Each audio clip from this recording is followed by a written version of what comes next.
Ooh, we're live. Okie dokie. All right, so we'll get this started. Hey everyone, welcome to the AI Engineering Office Hours with Union.ai. I'm Niels Ventilen, and with me here is Sage. Yeah, this is just a pretty casual office hours. The main goal here is to sort of catch everyone up on what we've been up to at Union.ai, mostly in terms of Flyte stuff, but we'll also talk about Union stuff as well. For those of you who don't know, Flyte is a very widely used AI ML orchestration platform, and Union is the commercial company behind it. We maintain Flyte, help with governance, and contribute to the project, while also building out a whole commercial platform on top of it with additional cool stuff for enterprises. So yeah, just to give everyone the background on what we'll be going through here, I just wanted to share some recent work we've been doing in Flyte 2. Flyte 2 is our new fully dynamic and durable orchestration overhaul, I would say, whereas Flyte 1 had static DAGs. Flyte 2 is fully dynamic. And yeah, let's get into agents on Flyte. So there are two major things that we have shipped already, and we're sort of trying to talk about it a little bit more and share more about how to use it, what is it good for, how does it integrate with the existing AI ML stack. And so the two things I'm sharing are Flyte agents. So this is a Flyte native, also fully Pythonic, batteries included agent construct. I know there are probably many folks out there who you have used LangChain or LangGraph or Pydantic AI.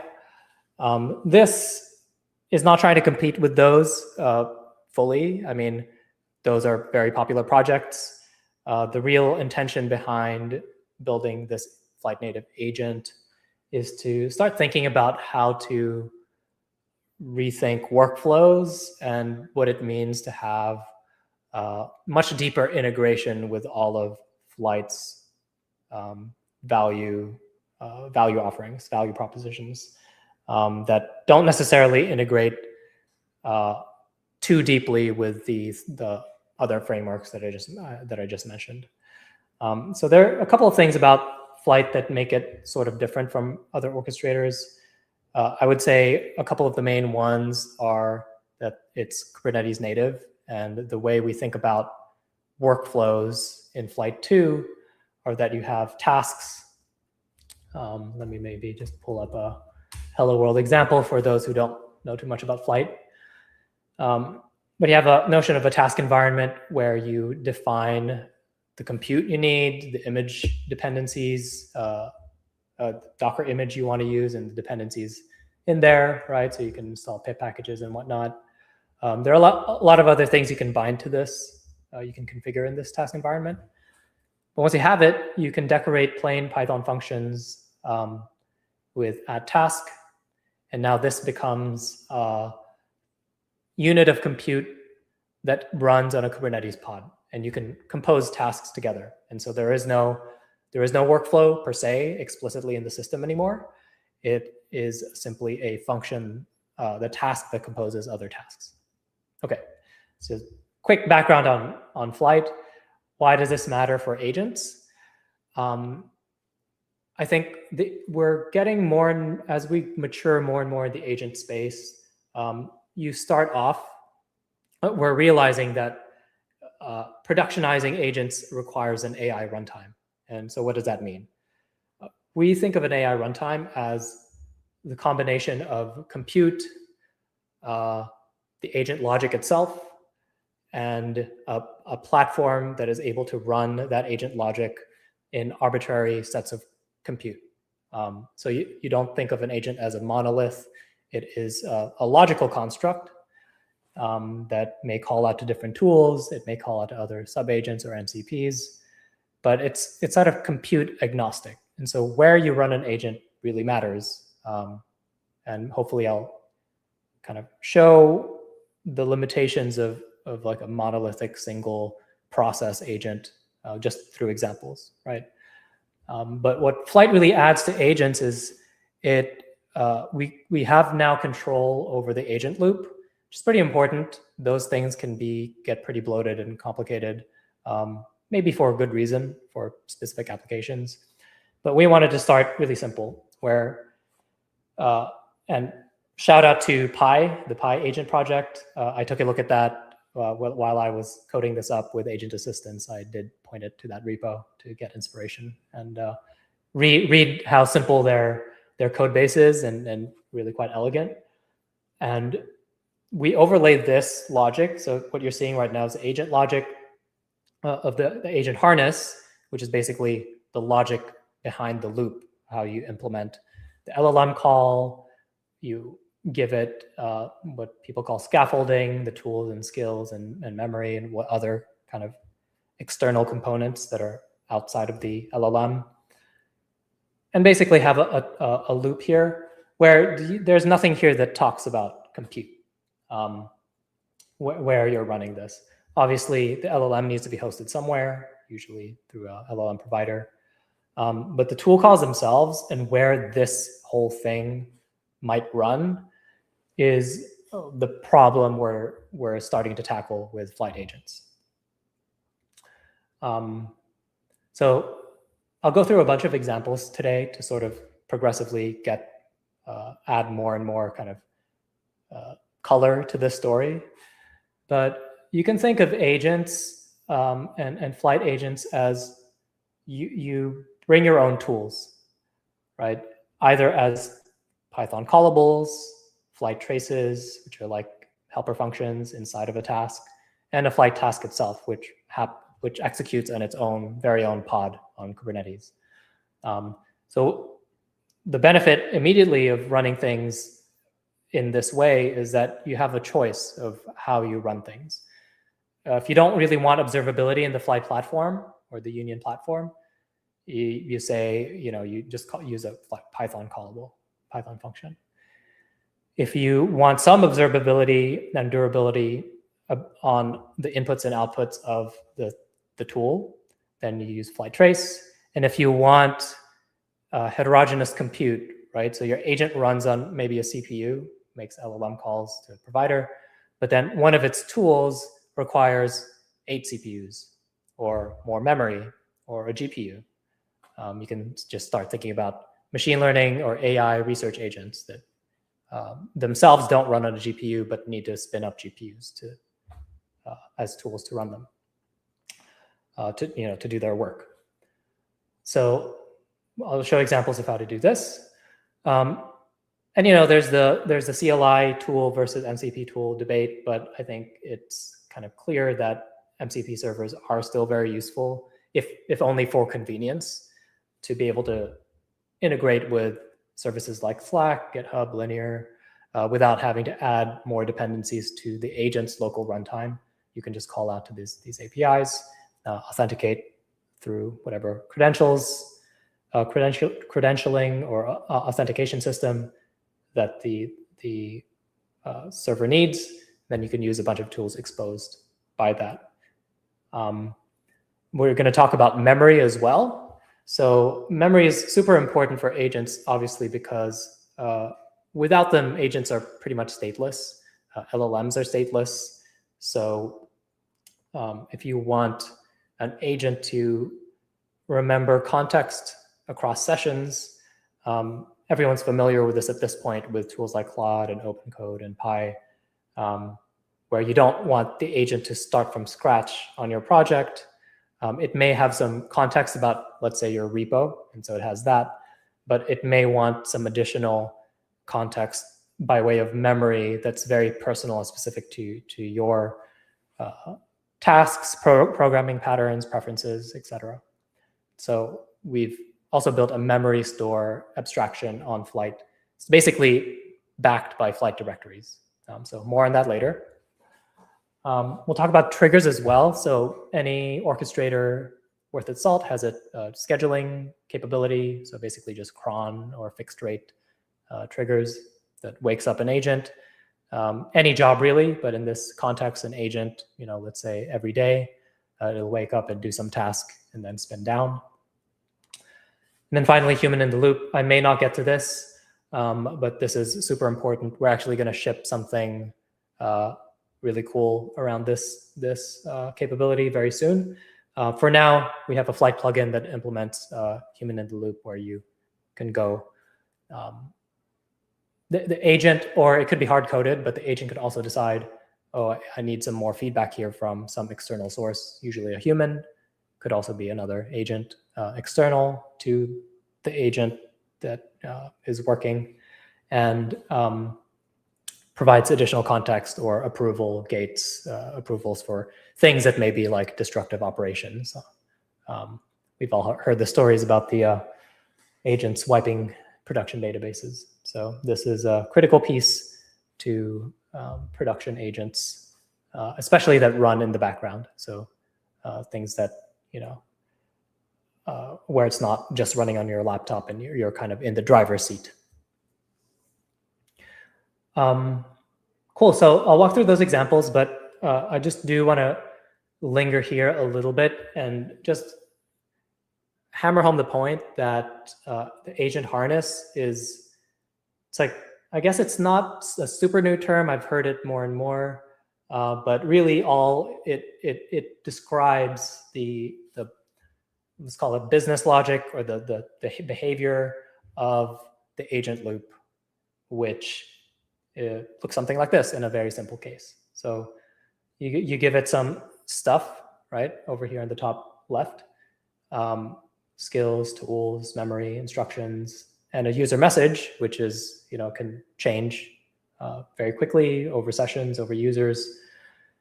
And the loop basically starts at an LLM call, has some budget of max turns. If the LLM returns a response that has tool calls, there's logic in the agent harness to parse that out and determine, hey, there are tool calls in here. There's a system that has to execute those tool calls with some human in the loop approval, loops back. It takes the results out of these tool calls, stuffs it back into the LLM, and continues in the same way until there are no more tool calls left to make. And we assume then that this is the final reply. We package up the result and give it back to the user in whatever context, right? So it could be in a UI, could be in an API response, like a web service. There are other components you can add to this. So yeah, I guess a good example would be, so I already talked about human in the loop.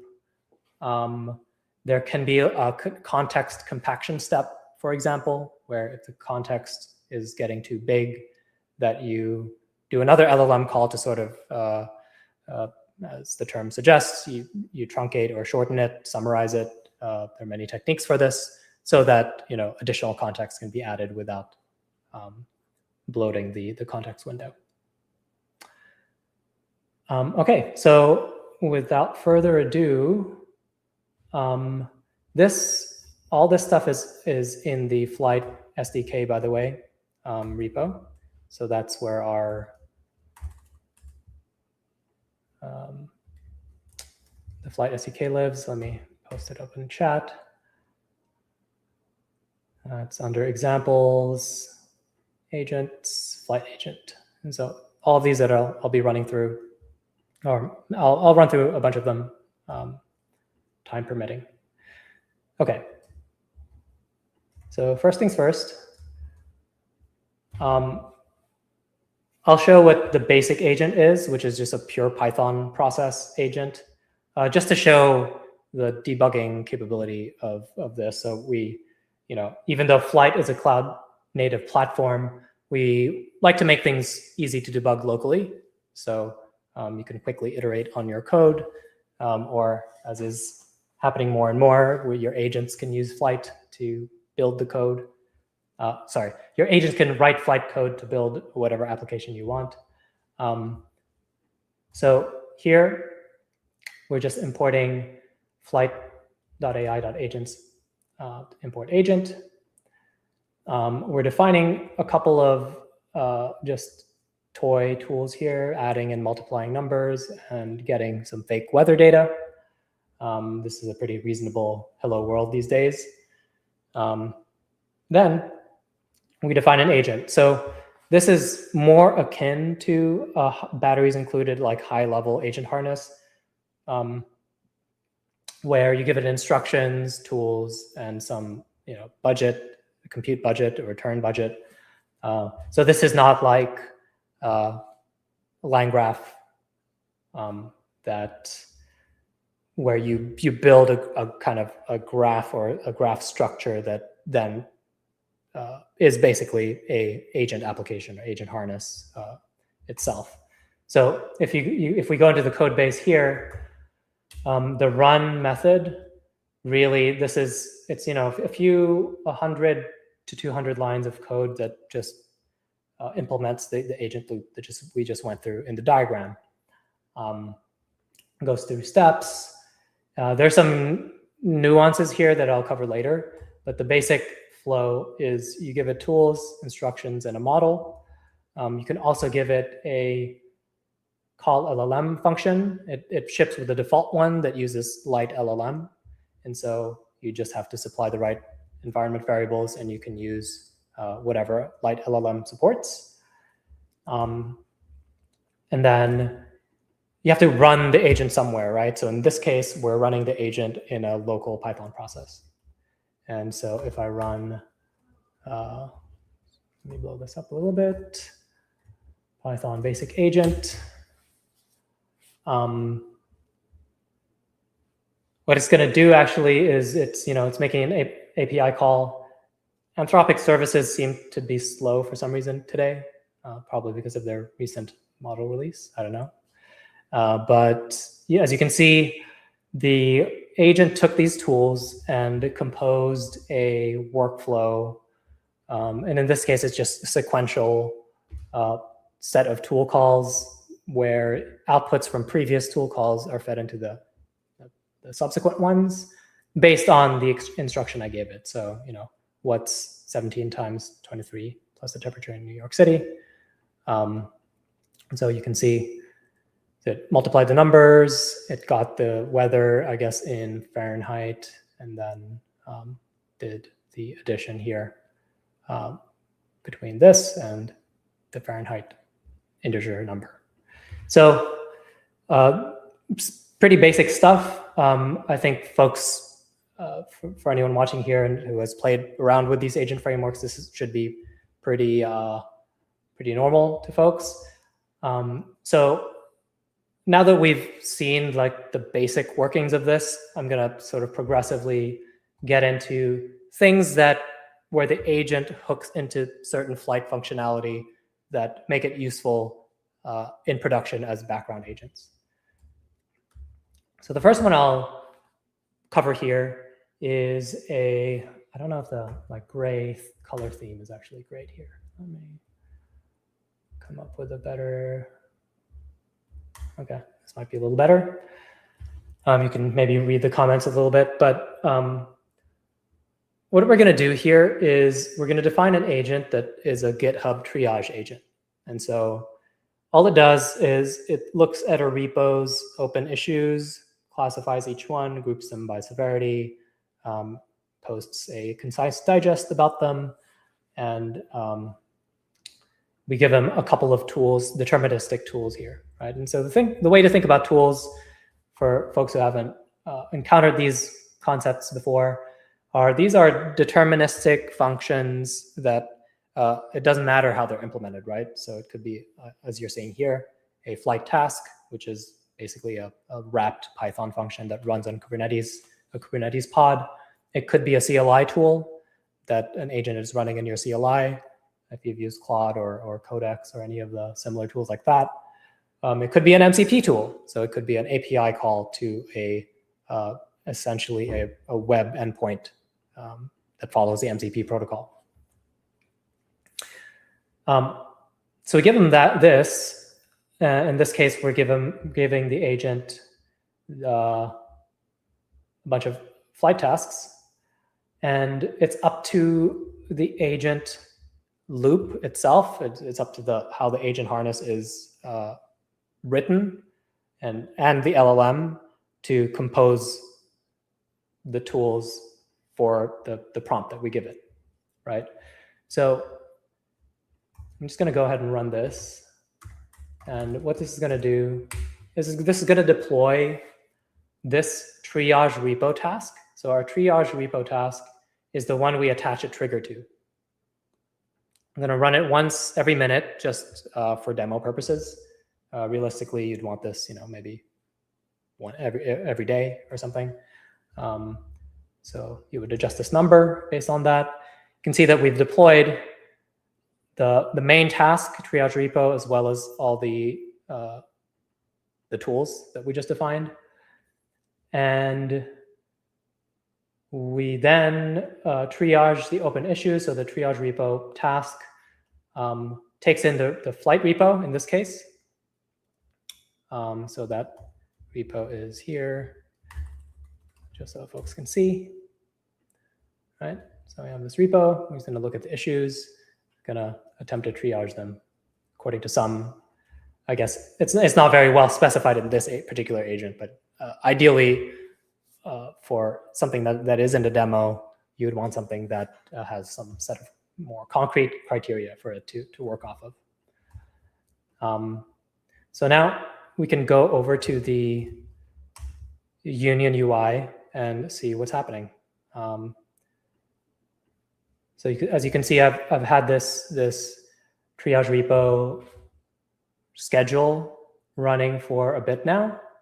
We can take a peek at the one that's running. So you can see it's not that complicated, but what the agent figured out was, first it needs to list open issues, and then it needs to classify each issue. And classifying issues are parallelizable. And so what it did was then call this classify issue on each of the items in the list open issues, right? So this is the output of list open issues. You get the title, the issue number, the URL, classifies them, and then so this is like a map reduce job essentially. Found out, it's gonna post the digest, and it's gonna come up with a summary. I'm not sure if I put a report here, but no. The output, basically, it provides a summary of important or urgent issues here, right? So let's see if we go back here. I'm going to go ahead and shut this down so it doesn't crunch through and make unnecessary API calls to the GitHub API. But yeah, so this is one pattern of agent where you can imagine all sorts of different agents that follow it. Anything that needs to follow a schedule, it wakes up. Maybe it wakes up and does a bunch of tasks. It might even code up a set of solutions to some tickets that you have sitting somewhere, either on GitHub or on Linear, and then post a PR. So that's basically the kind of first order automation that you can do with these agents.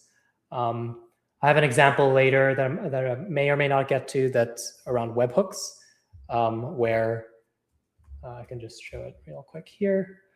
You can have a fast API webhook app environment that exposes a little hook that some external system can call to trigger an agent, and in this case, like a PR reviewer agent. And so you can hook this up to, say, GitHub or GitLab or wherever you have your host your code. And whenever, for example, an issue is created, you can have GitHub call the webhook and trigger the agent.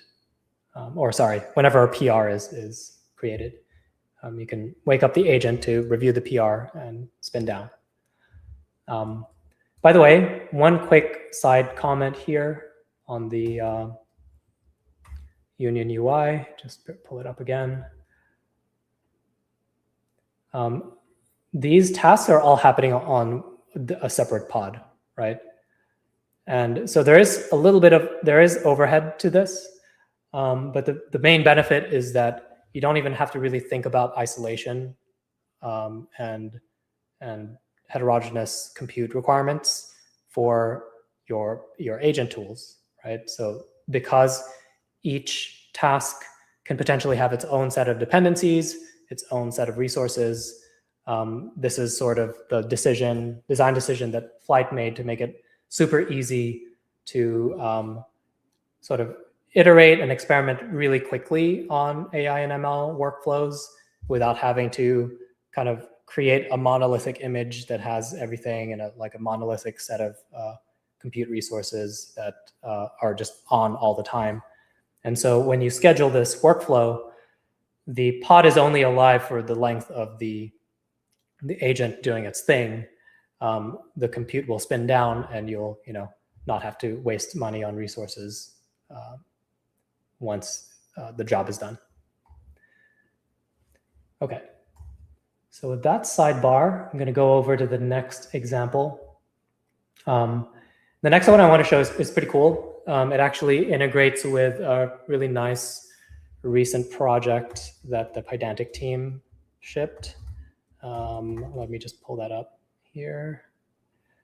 So Monty, if you haven't checked it out, it's really cool. They've had a few, I think, bug bashes recently just to try to break out of the sandbox.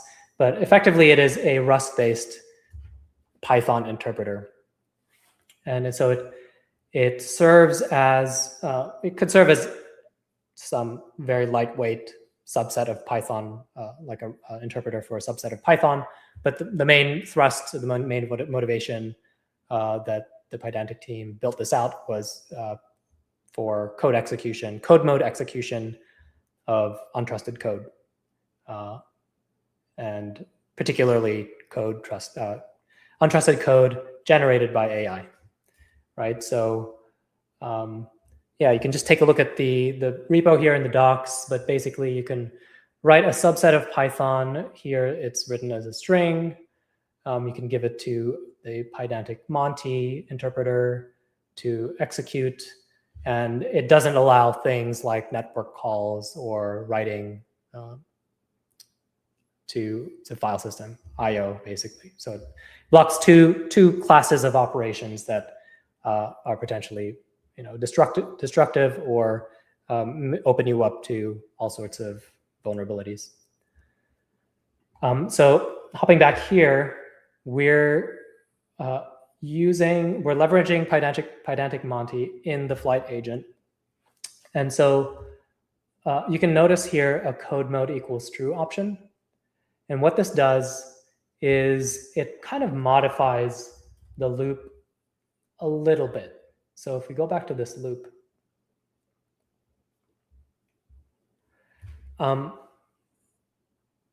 so what usually happens is without code mode, the agent harness will do the following. It will take the user message and see all of the things that it has access to. And it will say, okay, I need to make a set of tool calls. And like, I don't know what the dependencies are, right? So if you think back to the example I showed earlier, I keep removing this, but I'll just keep it around. If you think about this example earlier, it first needed to list the open issues, right? So that was one LLM call with all the context. It gets the list of issues here, adds that back into the context, does another LLM call, and it figures out, okay, I need to call classify issue and fan out, right? So that's a single logical step to say, I take this list, I fan out to these however many elements, right? So then if you recall, maybe I can rerun this. The list open issues happen first, and then it fanned out and it parallelized all those calls to classify issues. So then we're waiting here, right? Because it's doing the follow-up LLM call to determine what to do with these issues. Then it's parallelizing all of these all at once. It's going to do all this work concurrently. And then it gets the outcomes of all of these tool calls, stuffs it back into the context, makes another LLM call, and in the end determines, okay, now I have the classifications for all the issues. Let me call post digest tool to create the digest. Okay, so with CodeMode, what happens is you give it the initial query, and what the LLM will do is write Python code that is Monty compliant, right? So in the back, I'm not sure if I can find it really quickly, but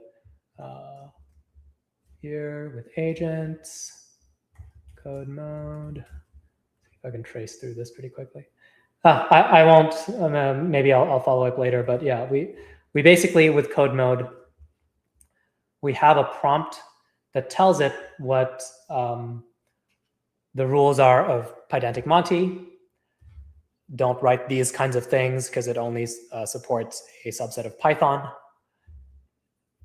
And that CodeMode snippet contains kind of allow listed functions that are external to the sandbox, right? So one of the powers of Pydantic Monty is if you can kind of give it symbols that it can write code against and run in the sandbox, but those symbols actually run elsewhere. So that's super powerful. I have yet to actually dig into how they implement this, but it's super cool. So what does that mean for us? So if we look at this CodeMode agent example,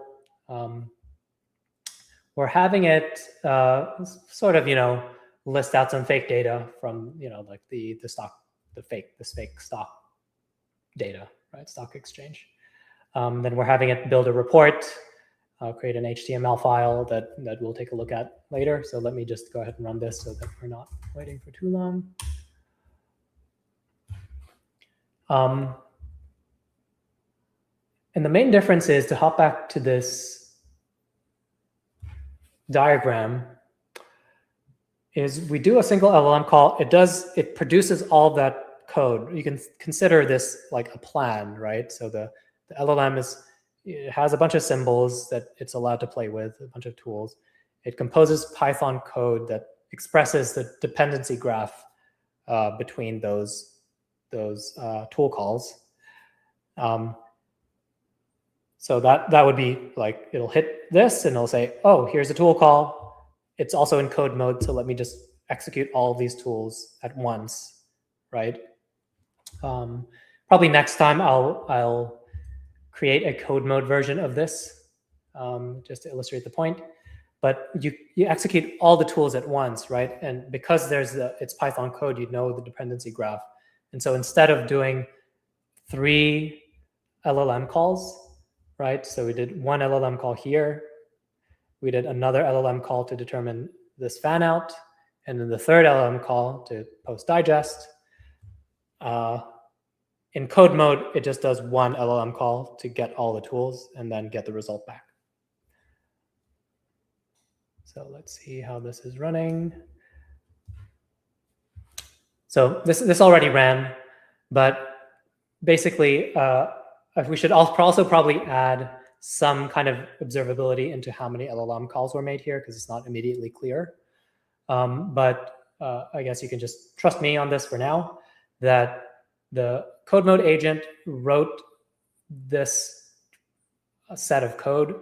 It ran the one sandbox to list tickers, and it came up with basically 4 sets of plans that it needed to execute for this particular task. Cool. So, and it's also not trivial to say that the the CodeMode sandbox is also secure, right? So the code that the agent wrote to power, let's see if I can find,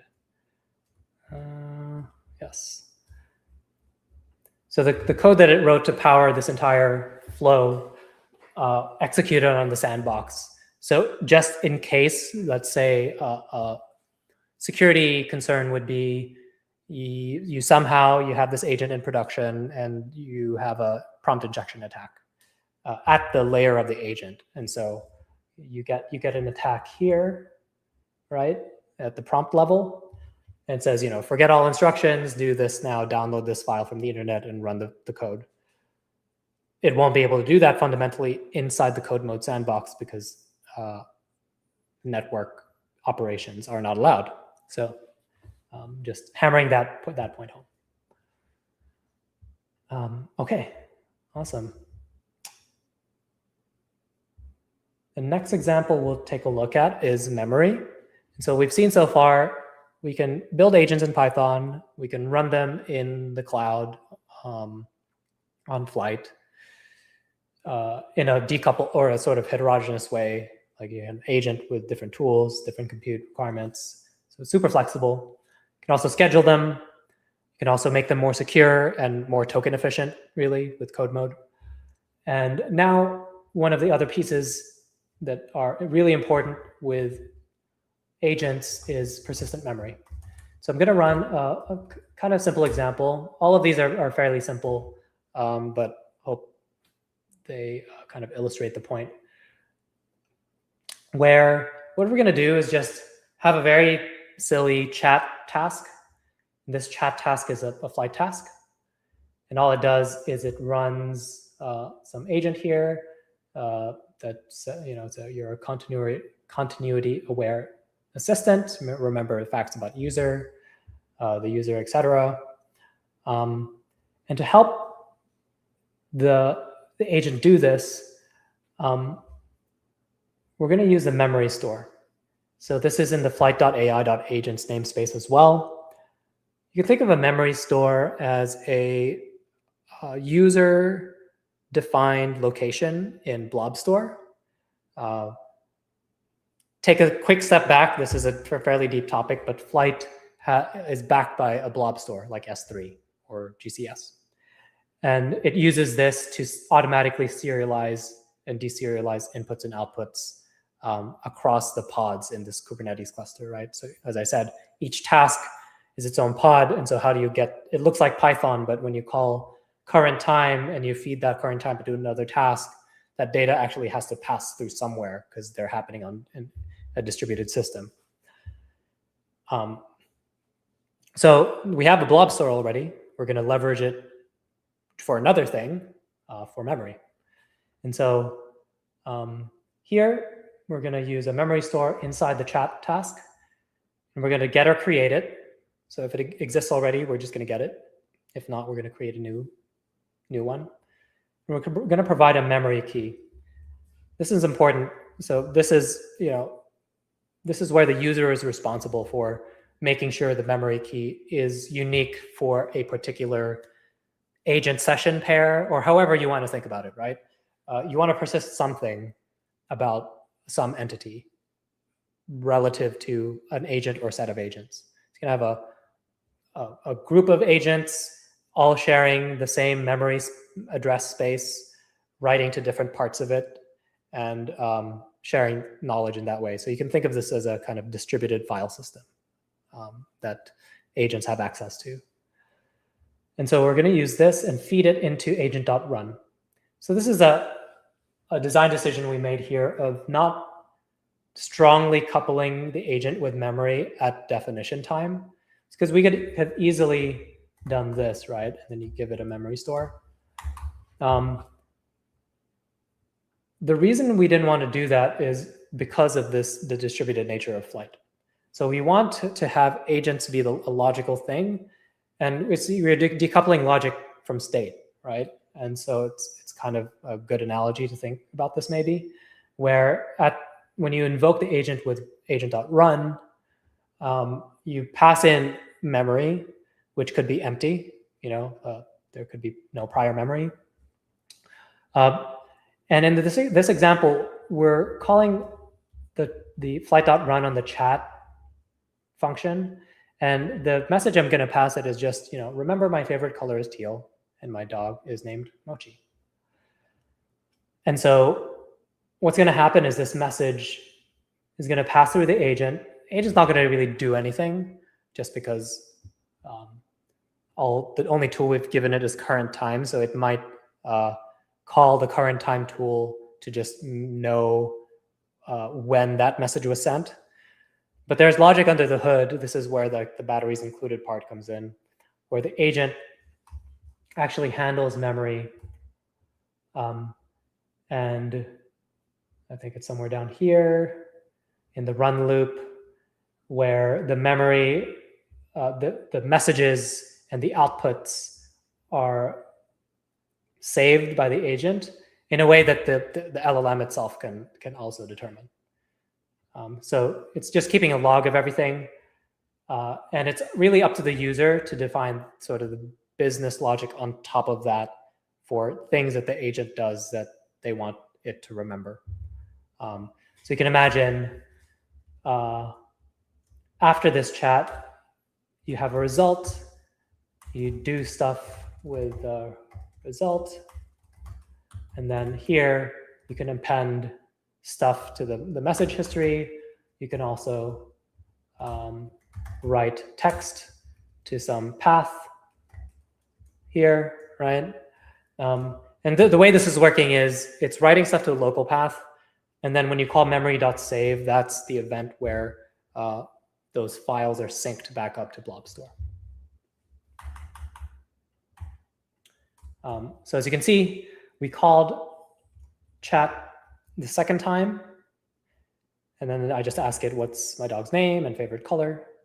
And it remembers that their name is Mochi. My favorite color is teal.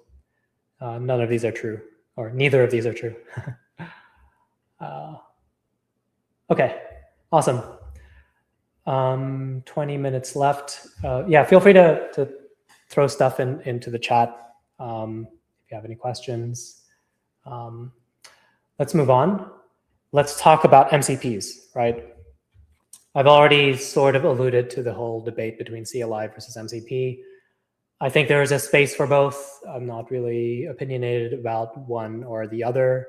It's really just kind of convenience and where you want the logic of the tool to run.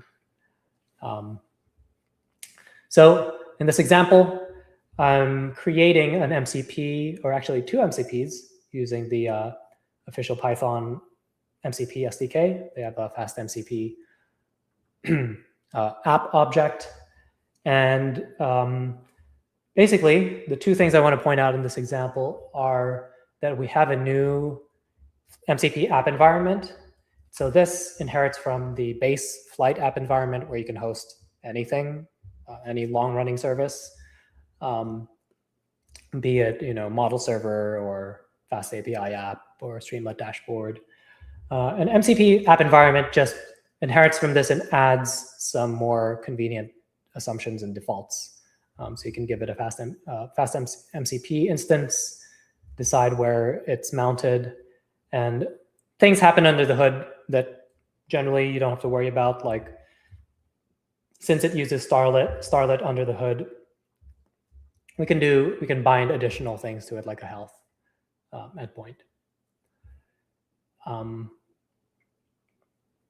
So hopping back to the example, we're going to define two, and just to stub out a Slack and a GitHub MCP.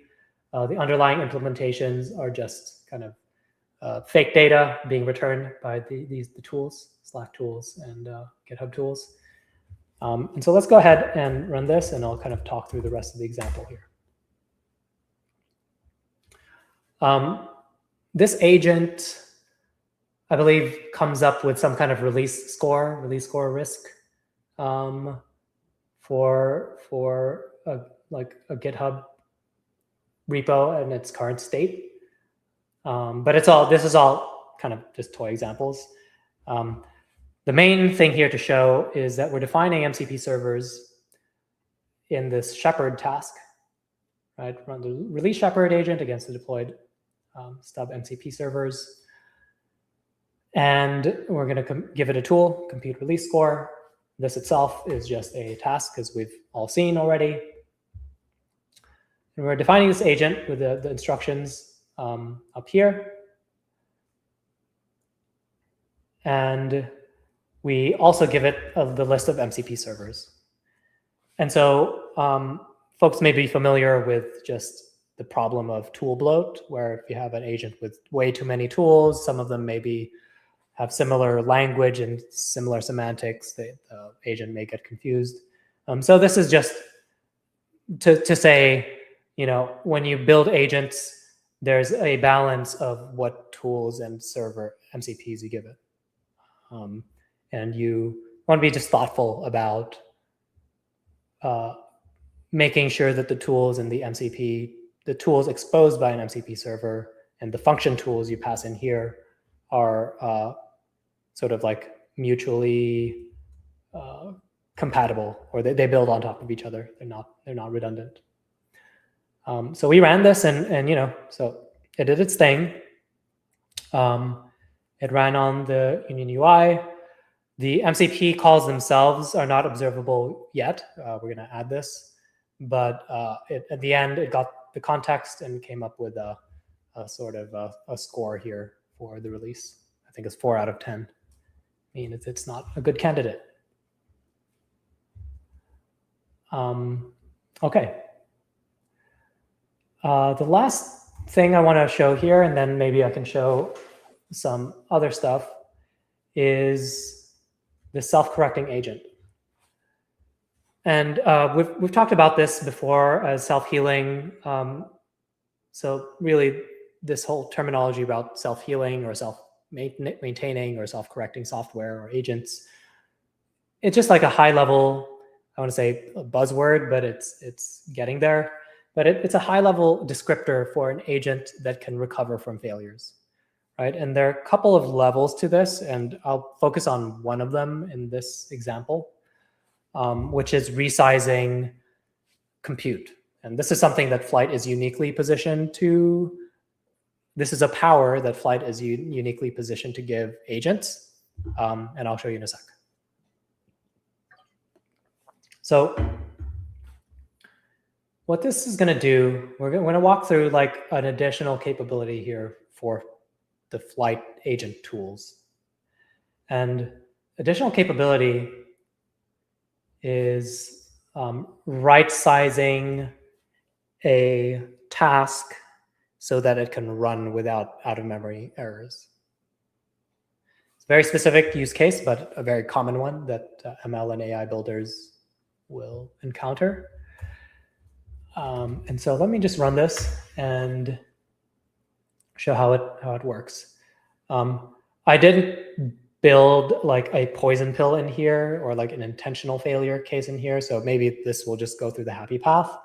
But the intent here is that we're importing a @tool decorator, and this is also exposed by the Flyte.ai.agents package. This tool decorator can be added on top of a Flyte task and stacked on top like this. Exposes some other arguments like a name and description that just overrides the name, the default behavior of taking the name of the task function. But it takes in this tool, this call handler argument.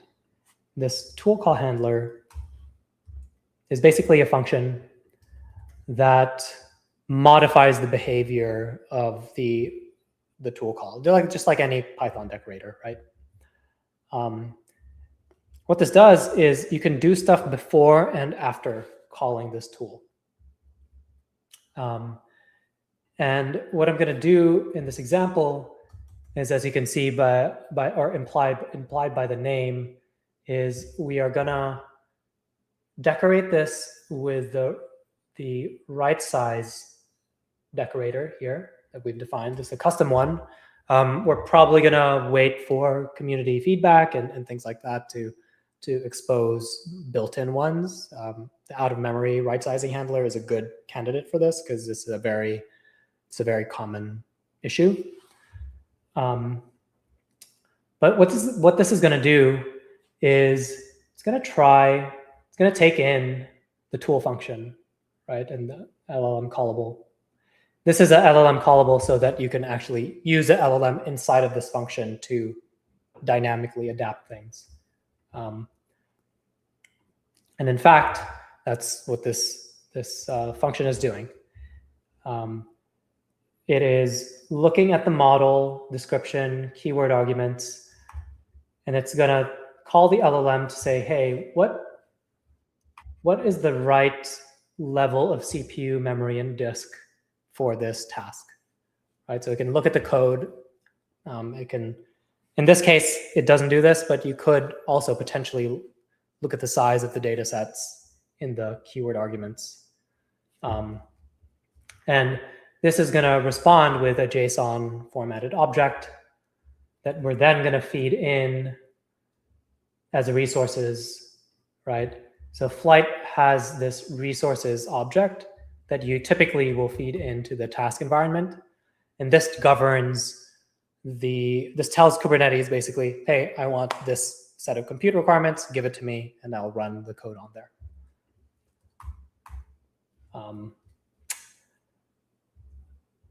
So hopping back into our main decorator, it's going to try, and we'll give it a couple of attempts.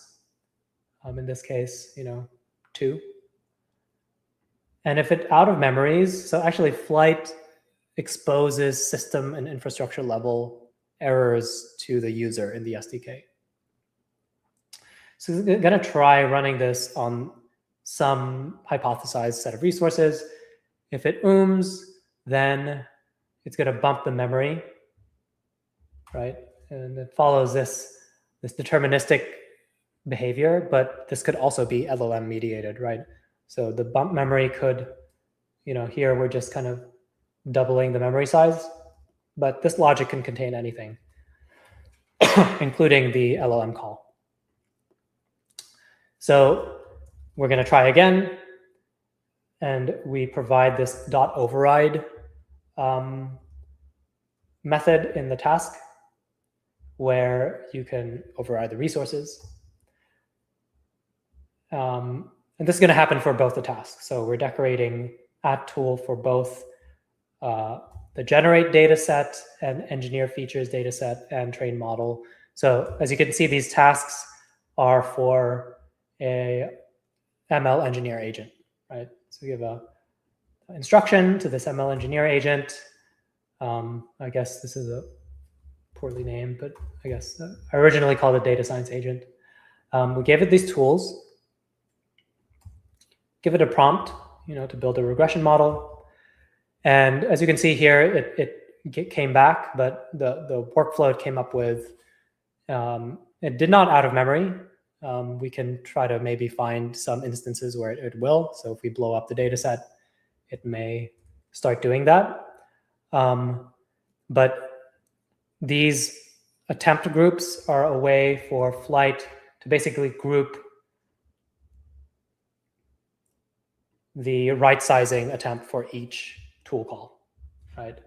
And so in a case where the data set's way too big and it doesn't fit into the default resources that I gave it,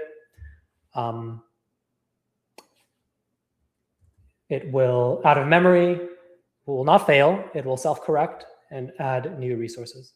And as you can see here with the call LLM, as I said earlier, this can also be, you can add some agentic spice to this step where the agent can take some context in and give some maybe structured output out as a result, and have the outer loop agent recover from the infrastructure level failure.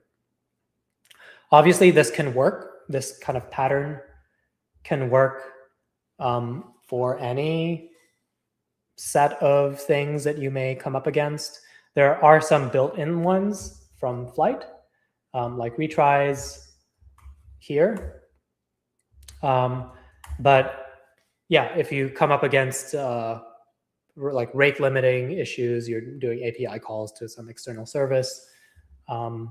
This is a way for you to catch those types of errors and recover from them, either with deterministic code that you write based on your domain knowledge of the problem, or you can outsource that sort of recovery logic to an LLM. Okay, so we have 5 minutes left. I think I'll stop right there. Yeah, just to wrap things up, I guess, let me just go over here.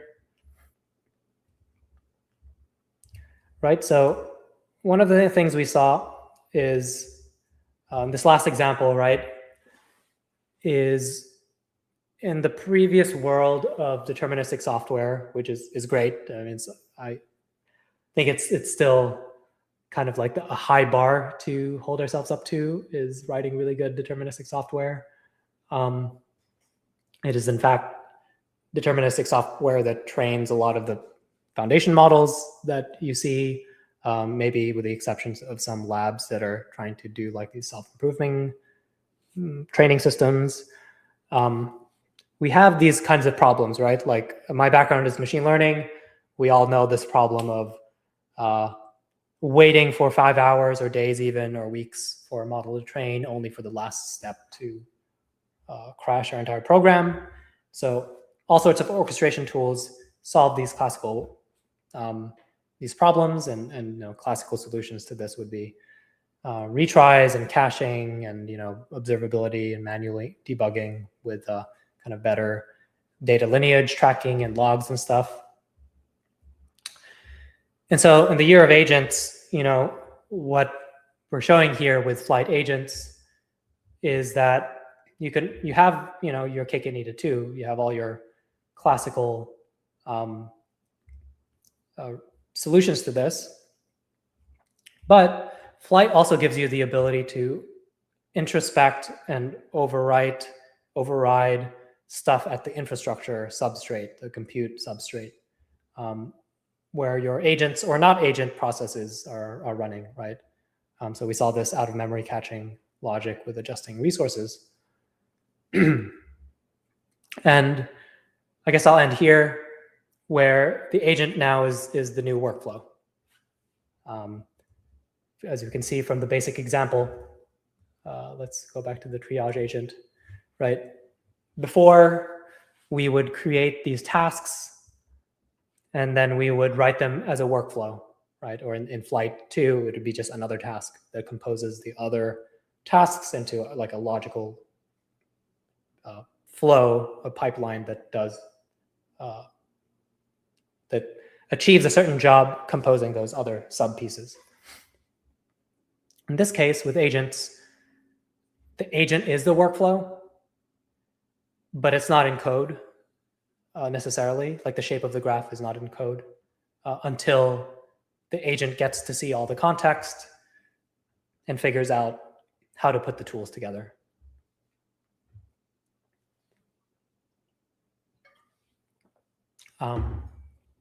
Cool.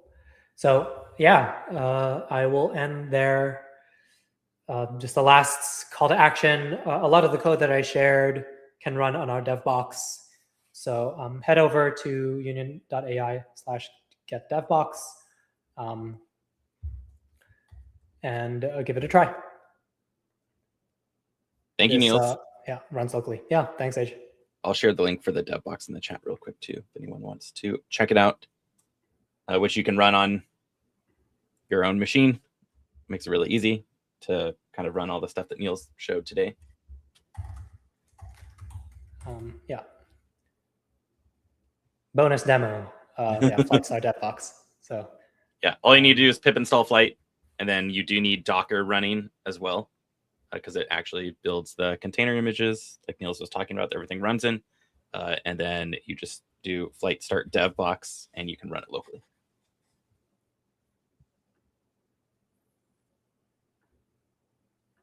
I also shared a link in the chat for Slack, our Slack group. If you have any questions later or you're experimenting around, you can ask them there or give us feedback there as well. Awesome. I think with that, we can end the stream. Cool. Yep. Hopefully we'll talk to some of you all next time. Thank you for joining. Thank you, Niels, for a great presentation. Bye. All right. Cheers.